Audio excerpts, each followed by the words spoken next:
नमस्कार, माझे नाव देवीचा चंदन तहसीलदार. मी इयत्ता 4थीत शिकत आहे. माझ्या शाळेचे नाव मनोहर हरिराम चोगले विद्यालय गोराये.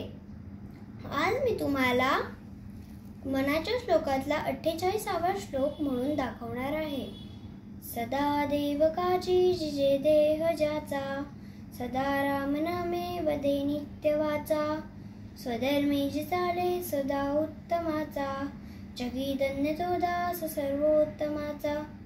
जय जय रघुवीर समर्थ. तर या श्लोकातनं मला असा अर्थ कळला, तो मी तुम्हाला सांगणार आहे. सदा देवकाजी. देवकाजी म्हणजे काय? देवकाजी म्हणजे काजी म्हणजे काम, आणि देवकाजी म्हणजे देवाचे काम. काय असतं देवाचे काम? देव अवतार का घेतो? तर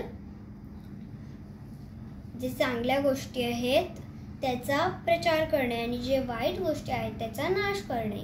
तर जो माणूस हे काम नेहमी करत असतो आणि त्याच्या मुखी नेहमी रामाचे नामस्मरण असतं, म्हणजेच सदा रामनामे वदे नित्य वाचा, त्याचं नेहमी रामाचं नामस्मरण त्याच्या तोंडी असतं.